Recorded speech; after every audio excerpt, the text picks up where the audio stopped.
ఇక రైతులు పండించిన వరి పంట చేతికి రావడంతో ప్రభుత్వ యంత్రాంగం కొనుగోలు కేంద్రాల వైపు దృష్టి పెట్టింది.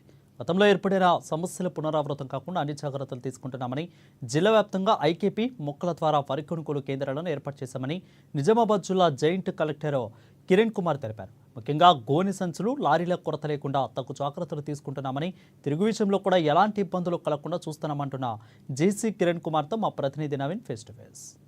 పండించిన రైతన్నలు ఎట్టకేలకు వరి కొనుగోలు కేంద్రాలకు సిద్ధమవుతున్నాయి. ముఖ్యంగా ఇక్కడ కొత్త కొన్నాళ్ళుగా వరి పండించడంతో పాటు ఇటు వరి కూడా చేతికి వచ్చిన పరిస్థితి మొత్తం కనిపిస్తుంది. అయితే దీనికి సంబంధించి కూడా కొనుగోలు ఇటు పండించిన వరిని కూడా కొనుగేందుకు కూడా రైతులు సిద్ధమవుతున్నారు. అయితే నిజామాబాద్ జిల్లాలో ఎన్ని కొనుగోలు కేంద్రాలు ఏర్పాటు చేశారు, ఎలా కొనసాగుతుంది దానిపై మొత్తం మాట్లాడక నిజామాబాద్ జిల్లా జేసీ గారు కిరణ్ కుమార్ గారు ఉన్నారు. వీరు అడిగి మరుచుకుని చెప్పండి.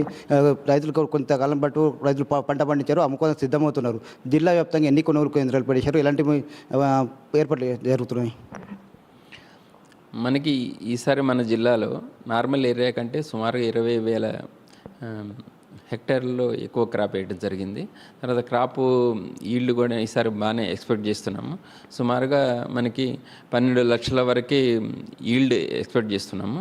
అయితే మాకు ప్రొక్యూర్మెంట్ వరకు 9 లక్షల వరకు కావచ్చని, ఎంటీస్ కావచ్చని అనుకుంటున్నాము.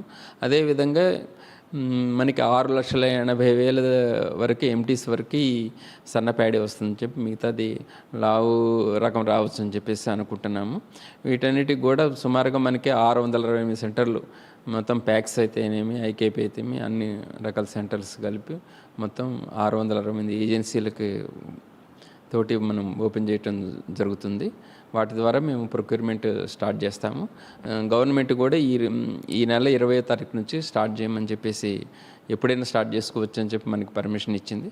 కాబట్టి మన దగ్గర ఎర్లీగా ప్యాడీ వస్తుంది. కాబట్టి ఈ 20వ తారీఖు నుంచి ఎప్పటి నుంచైనా మనము సెంటర్స్ స్టార్ట్ చేసుకోవచ్చు. ఎక్కడెక్కడైతే మనకి అరైవల్స్ ఉన్నాయో అక్కడక్కడ వాళ్ళకి సెంటర్స్ ఓపెన్ చేసుకోవడానికి మేము పర్మిషన్ ఇచ్చాము.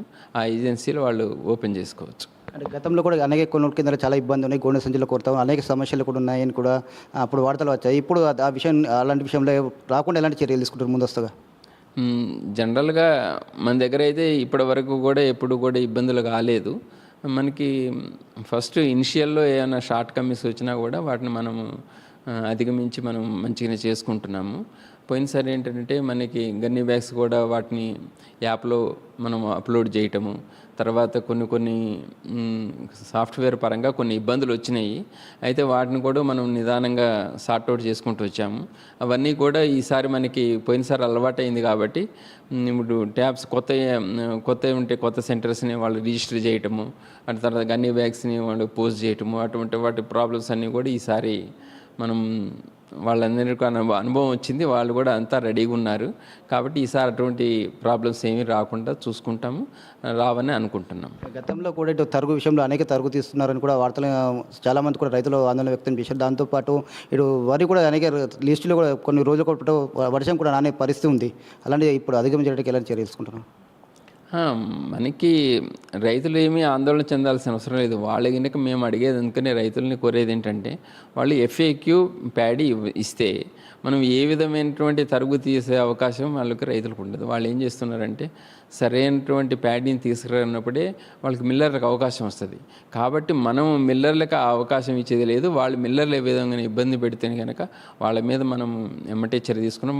మా దృష్టికి తీసుకురామని కూడా మేము అటువంటి ఏమైనా ఉంటే మనకి ప్రొక్యూర్మెంట్ సెంటర్స్ ఇన్ఛార్జీలు కూడా మేము చెప్తున్నాము. కాబట్టి అటువంటి ఏమీ రాకుండానే మేము చూసుకుంటాము. అయితే రైతులు కూడా కొన్ని జాగ్రత్తలు తీసుకోవాలి. హార్వెస్టింగ్ చేసేటప్పుడు కూడా సరైన టైంలో హార్వెస్ట్ చేయటం, తర్వాత హార్వెస్ట్ చేసినప్పుడు ఆ మెషిన్స్కి RPM 19 to 20 పెట్టినట్టుంటే కనుక అందులో తాలు పోయి మంచి ప్యాడీ రావడానికి అవకాశం ఉంటుంది. అటువంటి ప్యాడీని కనుక మనకి తీసుకొచ్చినట్టుంటే అవి మనం మిల్లర్స్ ఉపయోగించి ఏ విధమైన తరుగు లేకుండా కూడా మనం తీసుకోవడానికి అవకాశం ఉంటుంది. మనం తొందరగా కూడా పేమెంట్స్ చేయించుకోవడానికి అవకాశం ఉంటుంది. అయితే ఈసారి అయితే సన్న రకాలకు 500 రూపాయలు బోనస్ ఇస్తామని చెప్పి రాష్ట్రం చెప్తుంది. ఇంతవరకు జిల్లాలో ఎంత ఇచ్చారు, ఎన్ని పైసలు ఇచ్చారు, ఏమైనా పెండింగ్లో ఉన్నాయా? మనకి అంటే యాక్చువల్గా మనకి అరైవల్స్ కూడా మనకి తొందరగా ఉంటాయి. తర్వాత మనము బోనస్ కూడా మనం ఎప్పటికప్పుడు కూడా అంటే బోనస్ అనేది మేము డిపార్ట్మెంట్ నుంచి వస్తుంది. యాక్చువల్గా డిఎం ఆఫీస్ నుంచేమో మనకి ఇవి వీళ్ళు మనకి ఏంటంటే ఎంఎస్పి రేట్ అనేది వాళ్ళకి ఆ అమౌంట్ అనేది అక్కడ నుంచి వస్తుంది.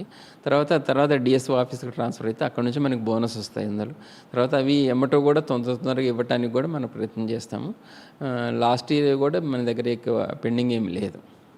ఇప్పుడు ప్రధానంగా చూసుకున్నట్లయితే గతంలో సమస్యలను దృష్టిలో పెట్టి ఈసారి కూడా అనేక ఏర్పాట్లు చేశామని చెప్పి చాలా వరకు కూడా కొనుగోలు కేంద్రం ఏర్పాటు చేసాము. గతంలో గోనె సంచుల కొరత తరువు కూడా సమస్య ఉత్పన్నమైంది చెప్పి ఈసారి అలాంటి సమస్య రాకుండా అన్ని ఏర్పాట్లు కూడా చేస్తున్నామని చెప్పి జేసీ కిరణ్ కుమార్ గారు చెప్తున్న పరిస్థితి మొత్తం కనిపిస్తుంది. కెమెరామెన్ మైపుల్తో నవీన్, ఎన్ఎన్ఎస్ నిజామాబాద్.